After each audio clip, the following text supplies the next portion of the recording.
Hai. Sorry. Halo, Siapa ini? aku Riri, Mas Tio. Kita belum pernah ngobrol langsung ya. Hai Riri, belum. Bisa ngobrol sama Mm-mm. Mas Riza sama Roni ya. Kita belum pernah ngobrol langsung. Sama Sony ya, betul. Suaraku Sama terdengar siapa jelas? ya? Satu lagi. Suaramu jelas, tapi aku agak putus-putus. Mudah-mudahan sih baik-baik aja ya internetnya. Oke, semoga hujan ini Biasanya tidak. jam-jam rawan nih jam segini. Iya, hujan pula ya. Enggak, Di sana hujan nggak, Mas? hujan deras. Enggak, di sini aman sih. Oh iya, di sini hujan deras Cuma dari kalau jam segini suka emang kadang-kadang suka lagi pada make internet kan, jam-jam segini lagi rame oh, gitu loh. berebutan karena udah selesai kerja ya. Berebutan internetnya. Berebutan live. Di sana live, di sana live. Peak hour semua. Baik. Alhamdulillah, puji Tuhan baik. Jadi ini terima Gimana? kasih loh udah ngasih waktunya buat kita karena ini My kalau first time ini iya nih dia tuh with sibuk banget kalbu. sebenarnya. Aku gangguin buat ngobrol-ngobrol Oke, oke. Oke, Oke. boleh kita kenalan dulu Gimana? aku kenalan plus biar kalian sudah tahu soal mengenai Mas Tio dan juga mengenai mindful writing tentunya gitu. Jangan Namanya kalbu.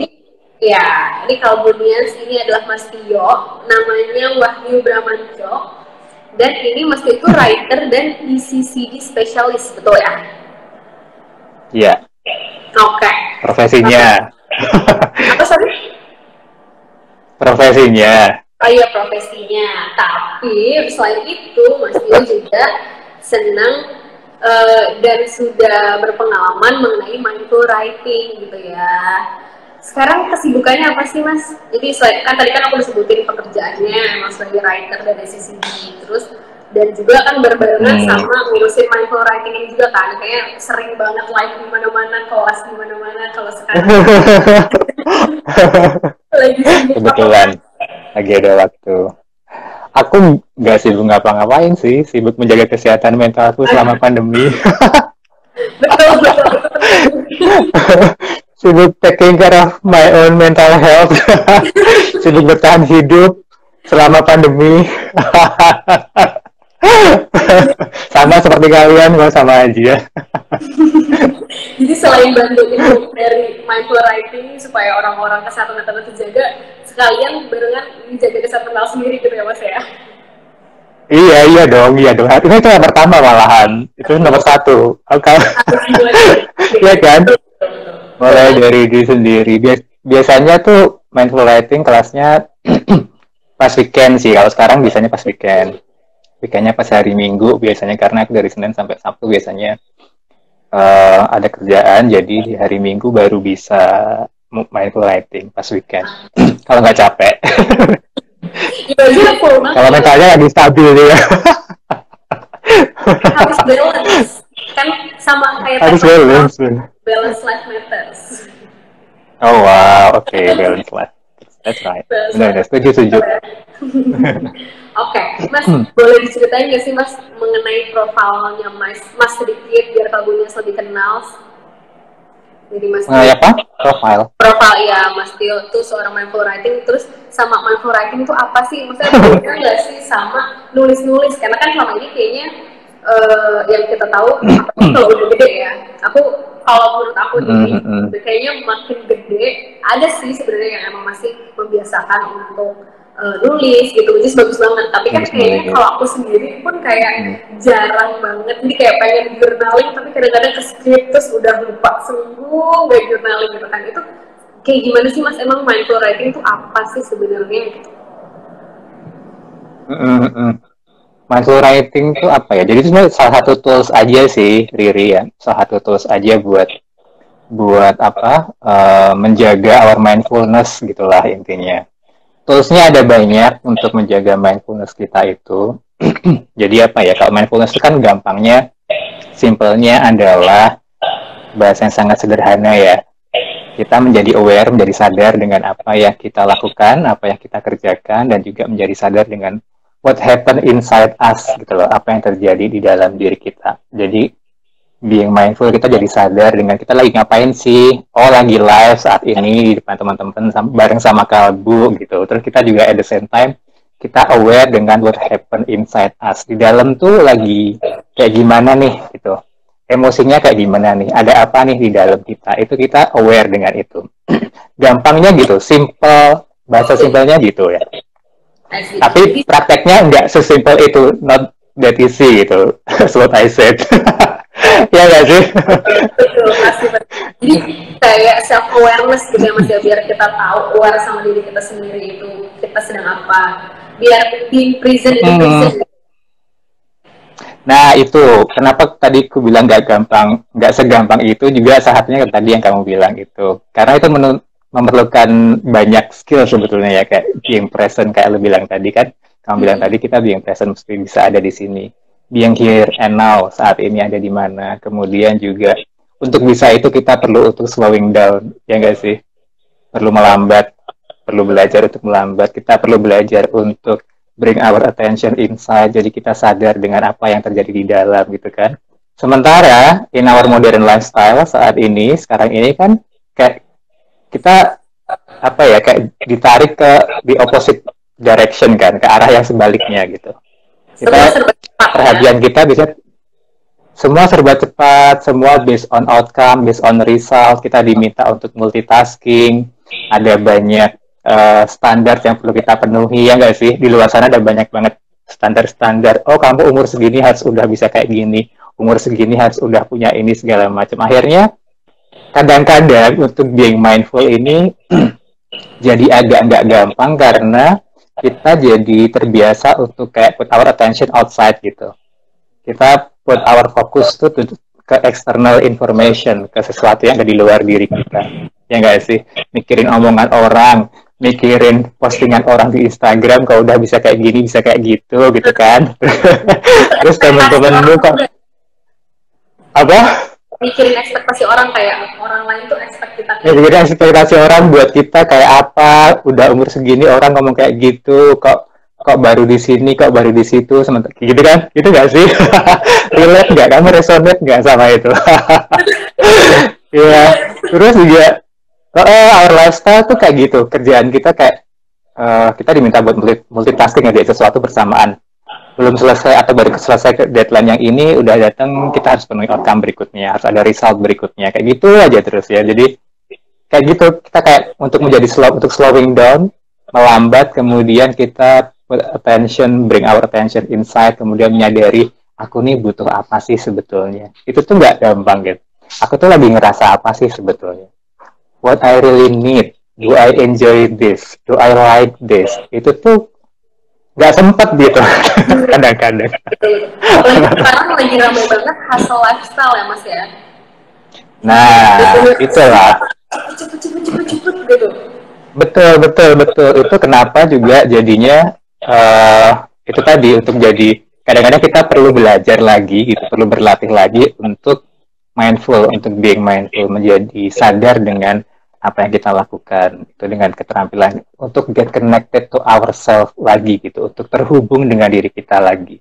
Karena kalau kita nggak sadar ngikutin itu tadi ada di luar itu tadi ya, itu kan lama-lama kita kayak lost connection kan sama diri kita. Kita lama nih nggak dengerin, kita sibuk ngedengerin yang ada di luar tadi, informasi-informasi dari luar, tuntutan-tuntutan dari luar. Terus kita lupa ngedengerin diri kita sendiri. Kita lupa bahwa let's say misalnya kita tahapannya lagi ada di mana nih sekarang, proses kita baru sampai di mana, atau kebutuhan emosi kita saat ini sebetulnya apa gitu misalnya ya. Kita lupa ngedengerin itu. Dan karena saking seringnya kita nggak ngedengerin, saking seringnya kita ngedengerin yang di luar dan nggak ngedengerin yang di dalam, akhirnya kita kayak lost connection with ourselves gitu, kehilangan keterhubungan dengan diri kita gitu. Nah ini yang salah satu kenapa jadi aware juga dengan mindfulness ya, karena kalau dari sisi mental health ya, dari sisi kesehatan mental ini kayak menyumbang. Jadi number of people with depression and anxiety disorder itu tiap tahun itu in every country itu increase meningkat terus di berbagai negara. Jadi data dari WHO tahun 2015 itu, ya ini 2015 jurnalnya, reportnya itu depresi itu termasuk penyakit nomor 4 yang membuat penduduk di muka bumi ini, di planet bumi ini menjadi tidak berfungsi optimal gitu. Jadi disable, tidak berfungsi optimal. Jadi itu cost-nya gede banget. Cost-nya gede banget karena kita mengalami kerugian kayak 1 tahun itu globally itu 1 trillion USD globally, secara global, kerugian global. Karena penduduk bumi ini, penduduk dunia yang menjadi tidak berfungsi optimal karena mengalami depresi itu tadi. Tidak produktif kan karena kondisi mental kita nggak sehat, jadinya mau ngapa-ngapain juga nggak optimal kan, tentu saja. Itu ya sih, jadi concern yang gede banget. Bener-bener kayak sekarang ini kan kayak ya kayak tadi Mas Tio bilang kita harus multitasking, tapi mungkin sebenarnya kalau yang emang kitanya nggak bisa multitasking, akhirnya dari 5 jadi nggak bagus semuanya. Maksudnya dibanding kita ngerjain satu-satu gitu kan, mungkin kalau satu outputnya akan bagus, terus karena kita maksain ini sekaligus ini yaudah biar malah hancur. Betul-betul. Exactly. Itu kenapa kita perlu benar, perlu connect ourselves, perlu dengerin diri kita. Karena kalau cuma ngikutin tren, ngikutin lifestyle, ngikutin tuntutan, let's say misalnya kita sebutnya introvert, let's say misalnya, atau kamu introvert basically, tapi kemudian tinggal bersama di lingkungannya extrovert misalnya nih ya, kemudian diminta untuk bekerja dengan gaya kerja misalnya nih, gaya kerja teman-teman yang extrovert itu akan berbeda sekali hasilnya, pressure-nya buatmu juga akan berbeda, produktivitasmu juga akan berbeda gitu kan akhirnya, dibandingkan ketika misalnya kamu kenal nih dengan dirimu, oh I'm introvert dan aku bekerja, dengerin nih kamu dengerin dirimu sendiri, oh aku tuh bekerja better ketika kondisinya kayak gini, aku bekerja lebih produktif ketika sendirian, oh aku bisa energiku recharge lagi ketika aku sendirian misalnya. Kalau kamu dengerin dirimu, nggak cuma dengerin orang-orang aja, sementara di saat yang sama misalkan teman-temanmu, ayo dong ngapain sih di rumah terus gitu, ayo dong hangout dong, apalah segala macam, pulang kerja, sementara caramu recharge energi pulang kerja nih misalnya, bukan hangout, bukan ngumpul bareng teman-teman, tapi you stay at home, kemudian spend time with yourself misalnya. Kan jadi, kalau kamu nggak dengerin dirimu sendiri, kamu ikutinya omongan orang kan. Bener. Nggak bagus juga kan. Itu kenapa keterampilan mendengarkan diri kita itu adalah bagian dari keterampilan yang sebenarnya kita perlu belajar, untuk listening to yourself, reconnect to yourself. Gitu. Yang terdengar simple namun tidak mudah. Yang terdengar simple tetapi tidak simple. Nah, aku lanjutin tadi ya yang aku share tentang data WHO di 2015 report mereka itu tadi. Itu nomor 4 di tahun 2018. But it is predicted to be number 2 in 2025. Di 2025 itu diprediksi sebetulnya depresi akan jadi penyakit nomor 2 setelah nomor 1-nya itu adalah every disease related with diabetes atau obesity atau obesitas. Yang pertama, yang keduanya baru depresi. Itu reportnya predicted in 2015 ya, artinya sebelum pandemi terjadi. Kita belum kepikiran pandemi pada waktu itu. Pada di 2019 ada pandemi kan, dengan segala macam impact yang luar biasa itu, orang putus kerjaan, dirumahkan, kehilangan pekerjaan, kehilangan orang-orang yang disayangin, segala macam kondisi yang berubah. Itu tekanan level tingkat stres dan tekanan mental kita itu kan meningkat ya 2 tahun terakhir ini. Meningkat dengan sangat hebat gitu. Nah mungkin datanya mungkin sudah berubah lagi prediksinya. Iya benar banget sih. Karena di masa pandemi ini kan juga kayaknya walaupun misalnya orang banyak yang di rumah, tapi FOMO-nya tuh makin gede nggak sih Mas? Kayak temen gue pandemi kurusan, dia soalnya workout dulu, gue harus kayak gitu misalnya. Temen gue kayaknya aktif nih jadi bicara webinar di mana-mana misalnya itu, berarti gue harus bekerja biar gue bisa jadi bicara misalnya gitu nggak sih? Jadi kayak sebenarnya makin tinggi gak sih Mas di masa pandemi ini?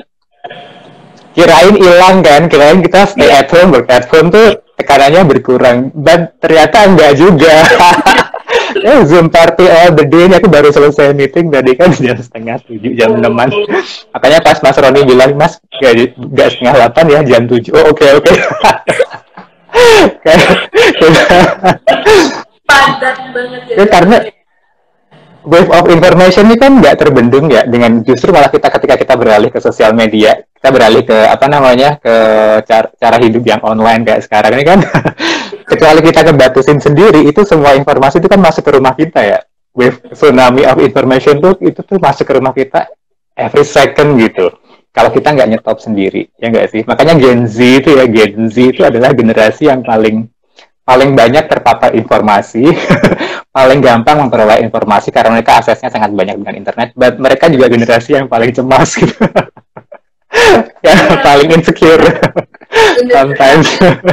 Terpapar informasinya banyak banget, dan untuk bisa nyaring kan juga ada ilmunya ya Mas ya. Maksudnya kayak untuk bisa nyaring, yang mana yang harus aku langsung implementasikan, yang aku sebenarnya nggak perlu banget, cuma kan ya itu balik lagi kan. Bener. Terus FOMO dan lain-lainnya, hustle work, jadinya kayak semua full lah tuh. Bener. Kalau nggak bisa nyaring ya udah sibuk, kita keep comparing ourselves with others kan setiap saat itu. Impact-nya juga cukup besar gitu. Menarik banget sih Mas ini, menarik banget sih. Terus kalau saya Mas Tio kan udah menggeluti mindful writing ini udah lama nggak sih Mas? Maksudnya kayak sejak kapan sih Mas mulai akhirnya kayak mulai sadar kalau mindful writing itu sebenarnya mungkin salah satu cara Mas Tio sendiri untuk ya kembali ke diri sendiri, biar mengerti diri sendiri gitu. Sejak kapan sih Mas Tio akhirnya udah saatnya saya kesini gitu? Udah saatnya saya pulang. Wait, aku nggak inget pastinya kapan sih, time-nya atau tahunnya kapan, aku nggak inget pastinya kapan, tapi memang dari dulu aku suka menulis karena basically aku juga introvert pada dasarnya ya. Jadi juga banyak memproses sesuatu itu seringnya sendiri. Lebih nyaman ketika memproses sesuatu tuh sendiri. Nah, writing itu jadi salah satu tools yang cukup bersahabat gitu buatku untuk untuk menemani fase-fase itu, untuk menemani proses itu gitu. Karena dari proses writing ini ternyata terjadi banyak hal gitu kalau aku cermati ya, kalau aku amatin dan kurasakan gitu. Itu tuh banyak banget tadi itu aku merasa get connected to myself again, karena ketika mulai aku mau nulis buka jurnal, nyalain musik, biasanya aku nyalain musik kalau nulis, terus mulai writing, biasanya aku mulai dengan meditasi dulu beberapa saat, kemudian get connected to myself, write it down, nulis segala macam. Itu tuh rasanya mulai ngedengerin diri sendiri, mulai terhubung sama diri sendiri, kemudian juga terjadi dialog antara kita dengan diri kita sendiri lagi, yang mungkin setelah seharian kerja gitu, ketemu orang-orang, ngobrolnya sama orang-orang, terhubung sama sesuatu di luar diri kita. Nah ini kayak you go back to yourself, kita punya sanctuary, kita restoring our boundaries gitu, kita memperbaiki lagi boundaries kita sehingga kita punya tempat yang aman dan nyaman lagi buat ourselves, itu diri kita lagi, kayak your sanctuary gitu, yang kamu bisa duduk di dalamnya, stay there dan merasa feel comfort with yourself, spend time with yourself, ngapain aja dengan aman gitu. Jadi aku udah lama menggunakan tools ini untuk diriku sendiri sebenarnya, untuk survive. Untuk survive. Untuk keep myself in sanity gitu, untuk tetap waras. Bener. Jadi implementasi ke diri sendiri dulu, baru akhirnya ini bermanfaat loh, baru akhirnya ngajak orang lain gitu ya Mas. Ya, mulai share sama orang, mulai di-share dengan teman-teman. Sometimes juga kalau nggak kelas juga sometimes bikin writing date gitu sama teman-teman. Misalkan kalau dulu ya sebelum pandemi, kalau sekarang agak jarang. Dulu sebelum pandemi kadang suka ngopi gitu sambil nulis, ngajak teman-teman. Temanya bisa apa aja, kita bisa pick up tema apapun yang kamu pengen gitu. Atau kadang-kadang kasih prompt, jadi misalnya kita ngopi duduk bareng gitu di coffee shop, terus ya tulis ya apa misalnya bahagia buatku berarti, mulai dari itu tuh. Kadang-kadang siapapun boleh melempar prompt. Kalau kamu kepikiran prompt tertentu, kita bisa pakai itu sama teman-teman nih. Terus mulai nulis apa aja nulis. Kadang-kadang dari satu prompt, satu kalimat yang sangat sederhana itu, ketika kemudian dikasih space dan kamu benar-benar connected to yourself. Jadi ketika kamu mindful writing, ini kamu kayak arkeologis gitu loh. Arkeologis yang menggali ke dalam tumpukan dirimu sendiri, tumpukan batinmu sendiri. Jadi tiap orang akan bisa nemu macam-macam tergantung apapun yang ada di dalam the mountain of soul ini, the mountain of your subconscious mind ini, kali ke dalam. Nah, kita belajar untuk put respect pada apapun yang kita temui di dalam, karena itu our treasure kan, itu punya kita, itu harta karun kita gitu. Apapun, nggak selalu sesuatu yang menyenangkan. Sometimes kita nemu sesuatu yang menyenangkan, tapi juga nggak selalu gitu, nggak selalu sesuatu yang emosi yang menyertai tidak selalu happy. Emosi yang menyertai sometimes anger, sometimes sadness, sometimes emosi-emosi yang lain, apapun yang kamu punya gitu, yang kamu punya. Tapi kita belajar untuk put respect to apapun yang kamu temui di situ, it's yours gitu. Itu harta karun kamu, dan kamu belajar untuk menghargai itu. Belajar untuk tidak lari, belajar untuk enggak menghindari itu, belajar untuk meet yourself. Jadi unconditional self love itu bukan tentang achievement, bukan tentang prestasi, bukan tentang being perfect. Itu adalah you meet yourself wherever you are by that time. Dimanapun posisimu pada waktu itu. Sebagai apapun, sebagai pasangan, sebagai anak, sebagai orang tua, sebagai murid, sebagai apapun, kamu sedang ada di level mana, you meet yourself on that position, di posisi itu. Jadi kamu loving that position gitu, tanpa mengabaikan agendamu untuk menjadi lebih baik ke depannya, tapi kamu bersedia bertemu dengan dirimu di posisi manapun dirimu berada saat itu. Oh, ini menarik banget sih. Aku kayak mau ikutan kelas. Aku udah seneng. Coba aku cek. Aku udah belum. Kamu kan panitia, gimana sih? Ada Mas Nino loh. Hai Mas Nino. Halo. Ini sebenarnya ini tadi menarik deh Mas. Maksudnya jadi ngumpul bareng-bareng sebelum pandemi ya kemarin ya, ngumpul bareng-bareng ngopi terus nulis. Karena selama ini sebenarnya kalau aku nulis jarang, sebenarnya seneng tapi jarang, masih suka skip gitu.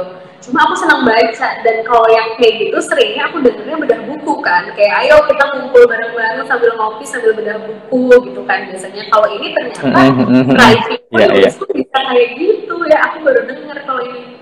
Iya bisa dong. Writing date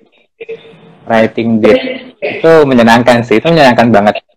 Karena ya menyenangkan, lantas mengharu biru juga, karena kadang-kadang tiap orang, teman-teman kan beda-beda isunya ya. Terus pas tanpa sengaja ketemu yang lagi kayak gitu, ya udah ada temennya paling enggak kan pas kayak gitu.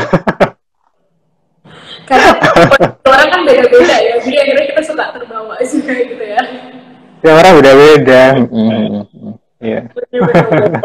Benar sih. Ini aku sambil gitu kurang lebih. Ada yang komen. Dan ini menurutku juga cukup penting karena gini loh, Mbak. Jadi mindfulness ini kan sebenarnya mindfulness kan lifestyle ya, gaya hidup kan. Yang jadi gini, di Indonesia itu ini di tahun berapa ya? 2018 tuh aku sempat bikin proposal untuk salah satu project mental health gitu, dan dari data yang kami ambil, data Riskesdas 2018 itu tuh datanya cukup menarik. Jadi 19 juta dari penduduk Indonesia yang berusia 15 tahun ke atas itu mengalami gangguan mental emosional. Itu data Riskesdas 2018 yang diambil bareng sama Susenas. Terus 15 juta penduduk Indonesia yang berusia 15 tahun ke atas itu mengalami depresi. Jadi angkanya cukup besar karena itu memakan biaya cukup banyak, memakan biaya lebih dari 730-an miliar BPJS kita. Karena sekarang kan ke psikiater kan di cover ya sama BPJS ya, bisa ke BPJS, bisa pakai BPJS kan. Yaitu makan biaya sampai 730. Dan angka itu cukup besar, dan data terbesar memang dari usia 15 tahun ke atas yang muncul. Di usia-usia itu yang tadi kita bahas bareng gitu loh, di usia-usia itu. Ini jadi concern yang cukup penting sebetulnya buat kita semua, karena Indonesia, kalau pernah dengar ya, Indonesia kan di tahun 2035 itu kita mengalami yang namanya dividen demografi. Ya, di mana jumlah penduduk usia produktif kita itu jauh lebih besar dibandingkan penduduk usia non produktif. Jadi yang usia 15 sampai ke 64 tahun itu jauh lebih gede dibandingkan yang di atas itu gitu. Jadi ini bisa jadi blessing buat our country, tapi juga bisa jadi disaster kalau yang rentang usia itunya tidak berkualitas. Jadi kalau misalnya tidak berkualitas itu penyebabnya banyak ya, bisa karena stunting. Aku juga sedang mengerjakan proyek stunting saat ini. Bisa karena stunting, bisa karena problem mental health atau yang lainnya. Itu tuh yang banyak ini jadi disaster buat our country. Karena beban negara kan. Tunjangan sosial kita meningkat, kemudian maybe karena kualitasnya kurang juga poverty and crimes maybe juga akan meningkat in our country kan, jadinya bebannya jadi cukup gede gitu. Nah, ini yang kemudian menjadi concern bersama karena jumlah tenaga kesehatan mental kita di Indonesia itu juga nggak banyak gitu, sangat terbatas, bahkan sangat kurang. Rasio jumlah psikiater, psikolog dan apa namanya orang yang bisa mereka tangani itu di Indonesia itu masih sangat kurang. Kalau rasionya WHO kan satu psikiater itu menangani sampai maksimal 30.000. Di Indonesia bisa 300 sampai 400.000 hitungannya. Karena kurangnya jumlah tenaga kesehatan mental. Nah, ini jadi penting. Kenapa? Karena isu kesehatan mental itu kan berlayer-layer ya. Ada layer-layernya kan. Sebelum sampai perlu ditangani oleh expert, oleh para psikolog dan psikiatris, oleh para dokter, layer kuratif kan ini yang paling butuh pengobatan. Itu kan ada layer-layer di depannya nih yang masih belum terlalu parah. Sampai ke layer yang paling depan itu prevention, pencegahan. Nah, di level pencegahan ini lifestyle sebetulnya cukup berperan penting. Nah, ketika kita mindful tadi itu yang jadi bahasan kita malam hari ini. Mindfulness itu salah satu bentuk lifestyle yang sebetulnya sangat membantu untuk menjaga ini loh, garda terdepan kesehatan mental di negara kita ini dengan cara hidup yang lebih mindful. Itu salah satunya. Itu kenapa kehadiran platform-platform kayak Kalbu misalkan atau teman-teman yang lain yang mulai concern dengan isu-isu wellness, isu-isu well-being, isu-isu kesehatan mental itu tuh perlu banget untuk ini tadi ngejaga di garda depan ini nggak perlu sampai ke klub supaya nggak sampai ke kuratif ini tadi. Jadi dia mencegah gitu kan, karena kan kalau berarti sama kayak tadi yang Mas Tio bilang kan udah membludak banget nih dari segi biaya pun gitu. Jadi mending kita daripada sampai ke situ, mending kita gimana caranya untuk sampai parah-parah banget. Betul. Iya, kalau dari awal emosi kita berhasil dikelola dengan baik, sampah-sampah batinnya dibuang dengan rajin gitu. Luka-luka batinnya dirawat ya, luka-luka batinnya dirawat. Terus yang luka yang kecil-kecil dari masih kegores udah mulai di plaster, dibersihin gitu kan, nggak perlu sampai infeksi kan. Jadi itu writing tuh salah satu tools yang bisa kita pakai sebetulnya. Mindful writing salah satu yang bisa kita pakai tools, meskipun ada banyak tools yang lain, dan aku juga nggak hanya pakai satu sebetulnya. Teman-teman bisa memakai bersamaan beberapa tools sekaligus, karena as a human kan kita terdiri dari banyak aspek ya. Kita punya cognition, kita punya emotion, punya feeling, kita punya physical body ya kan.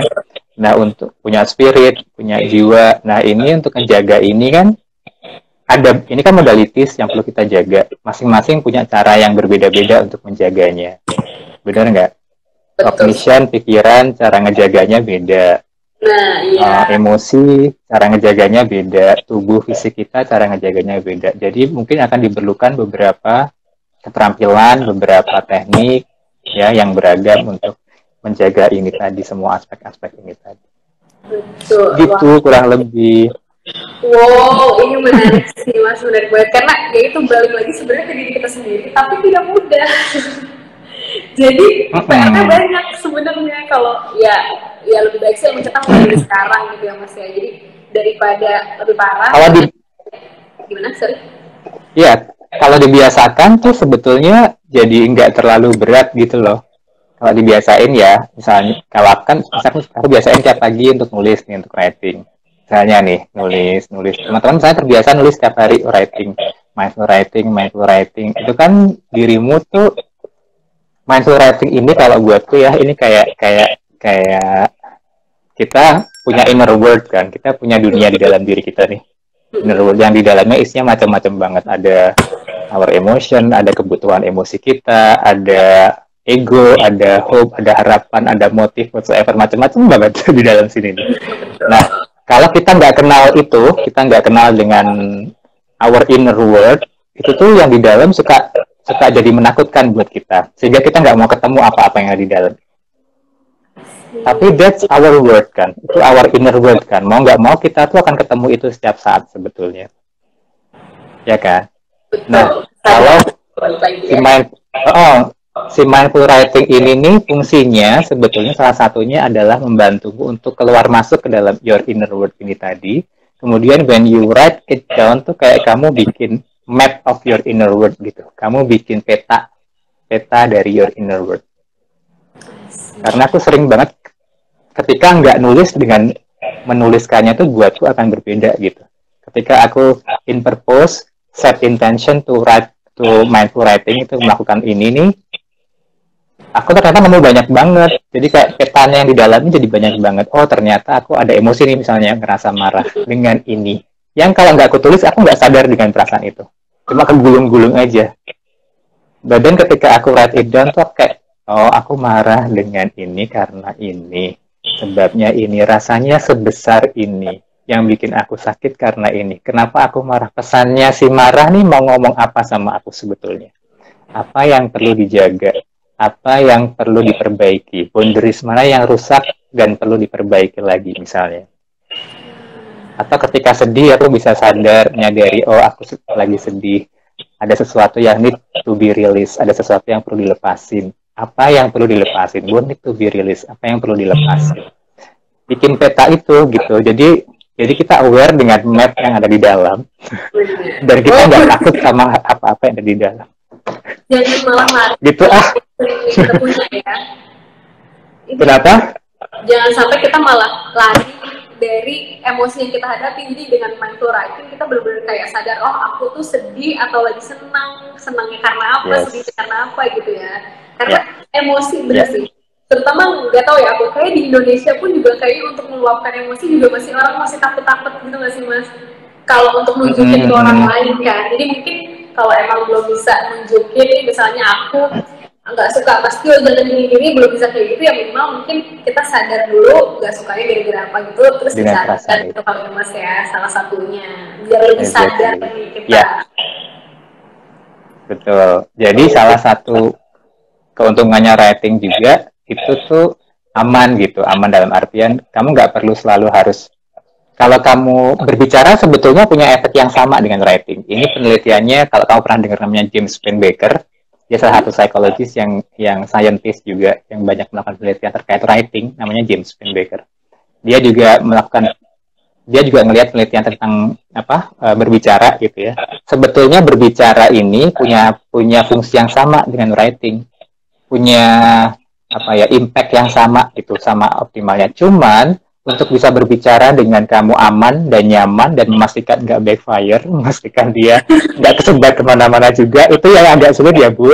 Jadi kita menemukan teman itu yang nggak judgmental, kemudian juga nggak kesebar kemana-mana yang kita omong, itu ya kadang-kadang agak sulit. Nah, kelebihannya menulis adalah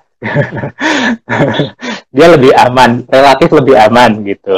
Ini dibandingkan ketika kamu ngomong sama orang lain. Dan bukunya kan nggak akan ngejudge kamu. Tulis papernya nggak akan ngejudge kamu kan. Benar. Jadi sih, karena kadang-kadang orang nggak mau.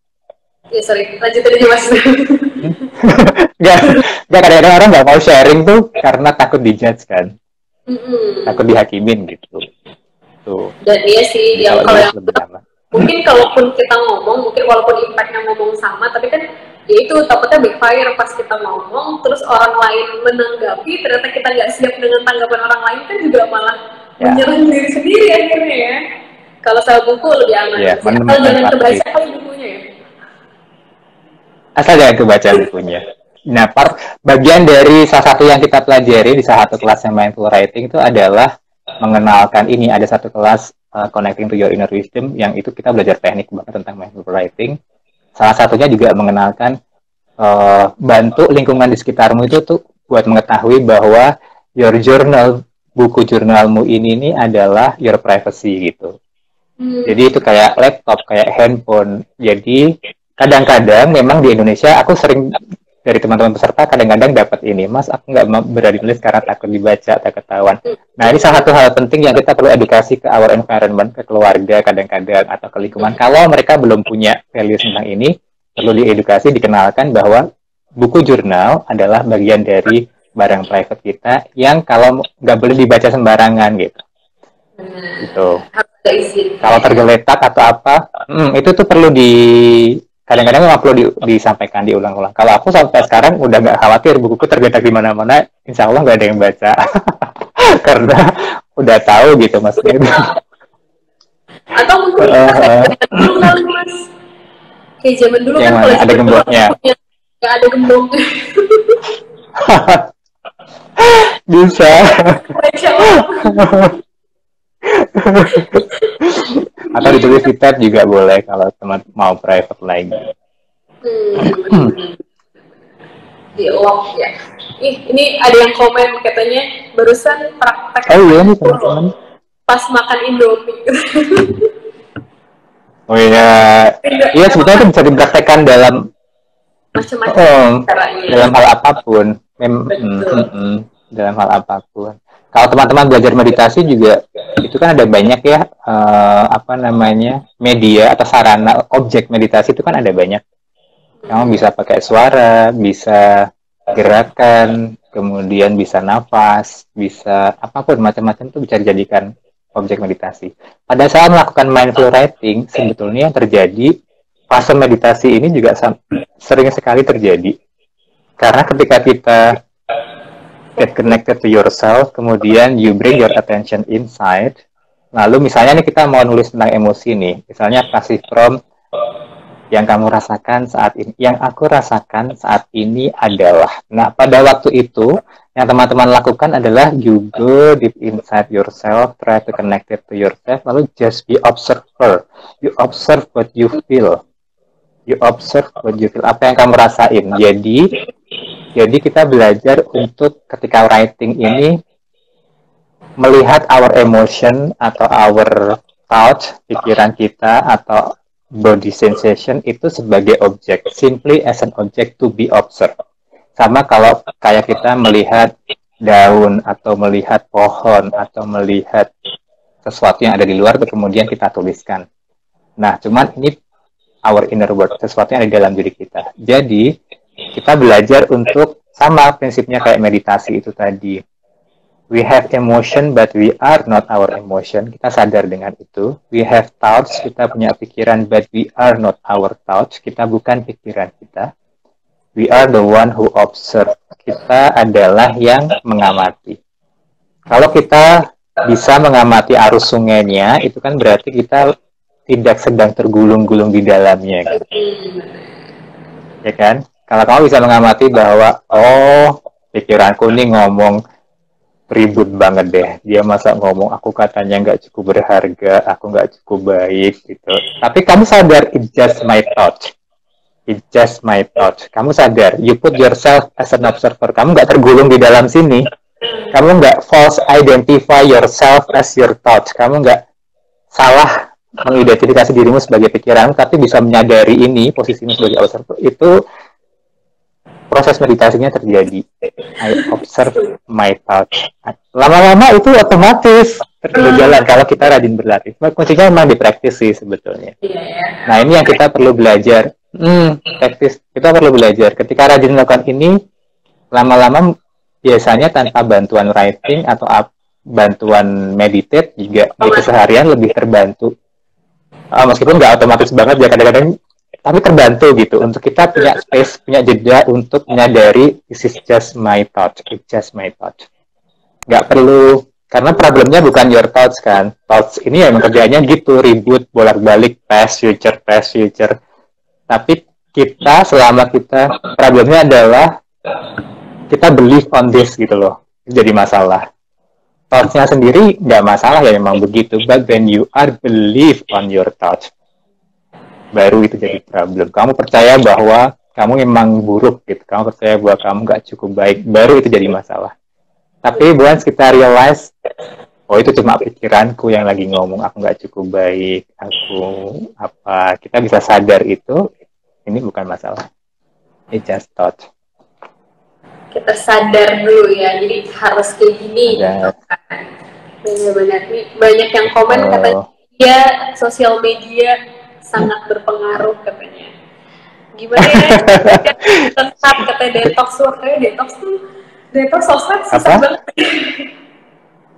Detox sosmed, beberapa teman melakukan itu, beberapa teman tidak melakukan itu tapi menyadari ketika sosmedan. Itu juga cara yang lain kan. Tapi nggak ada yang paling benar ataupun paling ada salah gitu, nggak ada yang lebih baik. Atau ukur aja diri sendiri. Kalau kita masih merasa mudah terbawa dengan melihat sosmed dan terlalu sulit untuk sosmedan dengan sadar gitu, mau benar-benar keluar dulu, ya udah keluar dulu aja gitu. Tapi kalau merasa misalnya, oh aku sadar kok ini cuma Instagram gitu, orang juga nggak segitunya gitu aslinya, misalnya, ya it's okay, it's fine.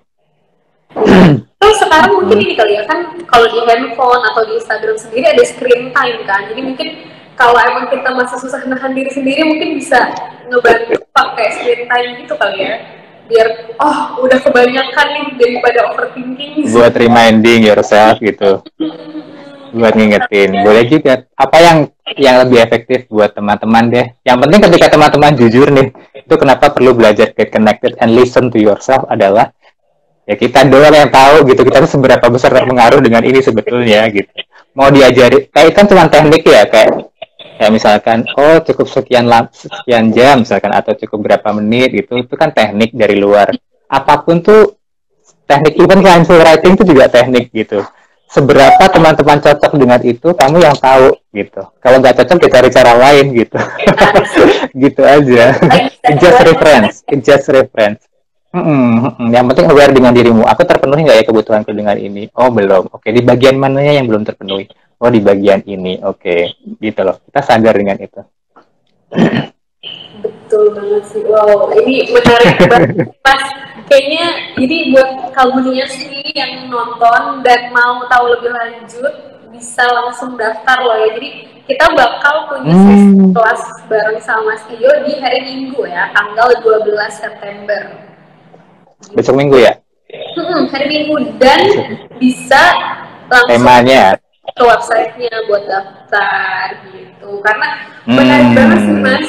Bener, karena jadi sebelumnya sebenarnya kita juga punya sesi kelas sama Mbak Zogi. Jadi ini dia menjaga kesehatan mental, kita membaca gitu. Teknik membaca ternyata bisa ngaruh, dan kali ini ternyata menulis pun bisa berpengaruh. Kan temennya baca. Ternyata hal-hal simple yang bisa kita lakukan di rumah, dan ini kan lagi pandemi ya, jadi mungkin daripada kan ada tuh ya orang yang self love-nya atau biar refresh itu harus jalan-jalan gitu, tapi kan sementara kita belum bisa. Jadi untuk mengekspresikan emosi dan lain-lain bisa dengan menulis juga gitu kan, karena bisa dari mana aja jalan ke dalam. Ya, sebetulnya hal-hal simple tuh kalau kita lakukan dengan penuh kesadaran tuh sebetulnya sangat membantu kita untuk sehat kok secara mental. Tidur lakukan dengan benar, yang penuh kesadaran, berkualitas tuh kejaga banget. Bernafas lakukan dengan benar, dengan sepenuh hati, dengan menikmati. Kalau di kelas mindful writing kita biasanya akan briefing dulu sebelum mulai writing. Jadi itu salah satu step untuk kita belajar aware dan masuk ke dalam, untuk terhubung dengan diri kita. Dan paling gampang belajar untuk connected to your breath dulu. Nah, ini bernafas dengan benar, dengan sadar itu juga akan sangat membantu. Berjalan, even bergerak, berjalan dengan benar, dengan sadar. Ini hal-hal sederhana ya yang kita lakukan. Hal-hal sederhana itu yang membuat kita being human. Jadi nggak perlu teman-teman tuh nggak perlu mikir, wah harus tekniknya harus apa ya, harus yang mahal-mahal yang dari apa gitu. Kembali aja ke diri kita as a human gitu. Dan healing itu adalah pekerjaan kita seumur hidup, teman-teman. Pekerjaan kita dan tanggung jawab kita seumur hidup, karena the rest of our life itu sepanjang hidup kita akan kesandung lah, kegores lah, guling-guling lah, dan harus bangun lagi gitu, harus bangun lagi. Jadi ini adalah kerjaan seumur hidup, dan kalau itu harus kita lakukan setiap saat sepanjang hidup kita, tuh yakin pasti Tuhan kasih cara yang sebetulnya juga dekat dengan kita kan. Dekat dengan kita, asal kita belajar lagi tentang fungsi kita as a human being dengan cukup baik, mengenali diri kita sebagai manusia, kenalin pikirannya, emosinya, badannya, ada apa aja di sana. Itu tuh healing ini juga sebenarnya dekat dengan kita gitu. Jadi nggak harus sesuatu yang wow, harus tekniknya namanya apa. Ya nggak apa-apa juga ke sana, sambil main. Iya. Kesana juga nggak apa-apa, aku juga mau. Gitu. Jadi tapi percaya bahwa banyak itu tuh bukan privilege. Kadang-kadang kan to be honest ya, kadang-kadang juga kita juga sering lihat kadang-kadang bisnis mindfulness ini kan hanya bisa diakses oleh orang-orang dari kalangan menengah ke atas sometimes ya, biasa kadang-kadang nih. Nah, sebetulnya kan nggak kayak gitu. Being healthy, mentally healthy itu kan hak semua orang, itu hak semua kalangan gitu as a human. Jadi percaya deh, pasti ada cara-cara yang sederhana, yang simple, yang murah. Make it simple, make it simple, make it simple. Iya, ada pertanyaan aku coba masukin ya. Katanya, boleh. Kalau mau micro writing itu better tulisan disiapkan apa aja sih? Wah, ini pas karena kan kita hari Minggu nanti ada sesi micro writing, mungkin ada yang harus disiapkan kan? Pasti kira-kira buat Iya. Biasanya tuh yang disiapin cuman, kalau aku ya biasanya minta teman-teman buat pertama nyiapin air minum, air putih nggak apa-apa, air putih hangat nggak apa-apa, terserah apapun yang teman-teman suka, minuman yang teman-teman suka siapin deket situ, air minum, ada air gitu buat minum. Terus yang jelas boleh pakai buku kesayangan kalian, buku jurnal dan pena kesayangan kalian, atau ada yang kalau suka pakai laptop atau pakai tab juga boleh. Tapi aku sarankan kalau baru pertama-tama, baru awal, cobalah semua media. Cobalah dengan buku, cobalah dengan laptop. Nanti rasain bedanya buat teman-teman mana yang paling pas. Karena kadang-kadang menulis dengan menggerakkan tangan kita agak berbeda hasilnya dengan ketika teman-teman misalnya harus mengetik dan memikirkan.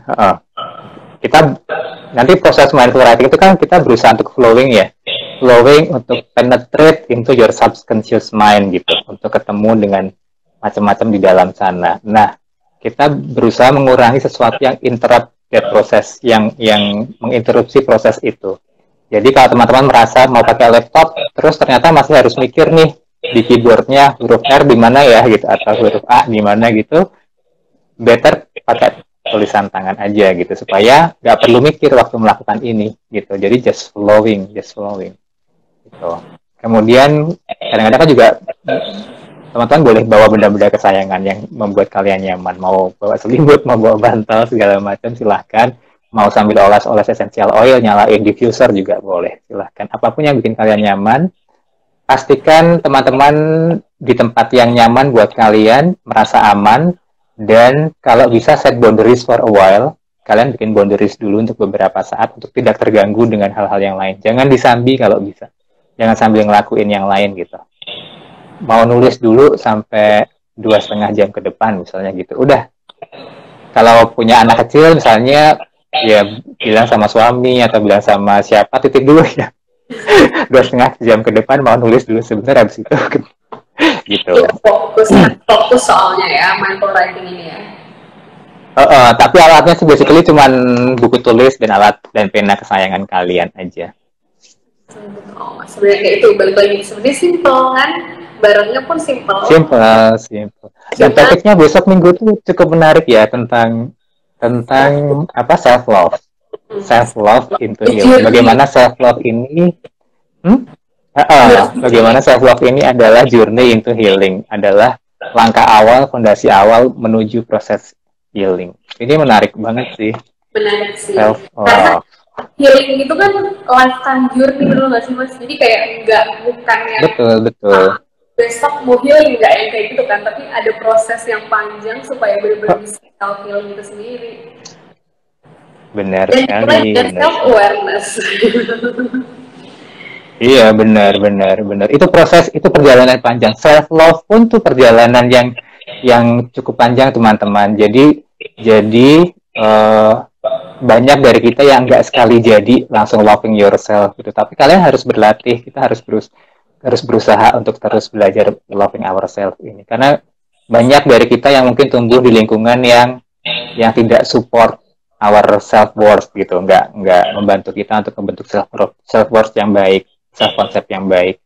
Mungkin kita mengalami bullying waktu di sekolah, bisa jadi juga rutin jadi bulan-bulanan jadi korban bullying di sekolah, bisa jadi, atau mengalami hal-hal yang lain yang membuat kita tanpa sadar sulit mencintai diri kita sendiri. Dan banyak orang yang nggak sadar kalau dia nggak mencintai dirinya tuh kadang-kadang banyak banget nggak sadar gitu, isinya criticize yourself, kamu mengkritik dirimu sendiri gitu setiap saat, dan itu nggak sadar gitu, bertahun-tahun kepala isinya itu gitu, tuh di dalam sini tuh isinya itu. Like, pas kalinya diajak untuk ingat, do you love yourself, how much do you love yourself, itu kayak, oh iya ya, aku tuh kok nggak pernah, iya ya gitu, kok gue nggak suka sama diri gue sendiri ya, gitu lah baru nyadar gitu. Dan self love fondasi banget. Oke, menarik banget. Tapi sayangnya sudah hampir 1 jam kita ternyata. Waktunya cepat sekali. ketemu hari Minggu makanya. Iya, makanya. Jadi langsung aja kenapa sama Kalbunian, jangan lupa daftar kelasnya Mas Tio, Mindful Writing, tentang self love, a journey to self healing juga. Itu bisa langsung daftarnya di websitenya Kalbu, www.kalbu.live. Langsung nanti bisa pilih kelas, terus ada pilih Mas Tio. Kalau mau gampang langsung klik link yang ada di bio-nya IG-nya Kalbu juga bisa. Jadi nggak usah ribet-ribet, langsung aja klik link. Itu terima kasih sekali loh Mas Tio waktunya di. Sama-sama ya. Atas kesempatannya. Enggak kok. Ini oase. Ngobrol sama orang lain kan juga ini ya, salah satu yang bisa membuat kita refresh juga sebenarnya. Exactly. Terima kasih banget pokoknya Mas Tio sudah meluangkan waktu buat kamu. Sampai ketemu di hari Minggu. Sama-sama. Terus terima kasih juga buat Kalbunians yang udah nonton. Jangan lupa daftar kelas. Terima kasih ya teman-teman. Terima kasih teman-teman followers dari Kalbu. Siapa sih ini yang nonton? Yang nonton. IG kamu apa? Apa IG aku? IG aku. Jadi follow teman-teman loh.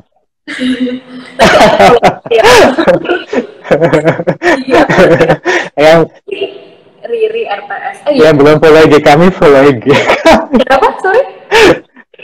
Enggak, inilah teman-teman. Hai teman-teman, salam kenal ya. Yang belum follow IG kita, follow IG kita ya. Iya, jangan lupa follow IG-nya Simple. Terus kalau Mas Tio ada account lain ini apa tidak? Mau dipromo? Ada sih, ada 2 account lagi yang lain, tapi nggak usah di follow, yang ini aja. Bisa tulis dalam komen Mas, biar nanti yang lihat bisa apa? Instagram Simple_reader. Oke. Simple_reader atau lihat di tempatnya Kalbu, nanti diklik itu kayaknya aku di mention sama Kalbu. Tinggal diklik aja.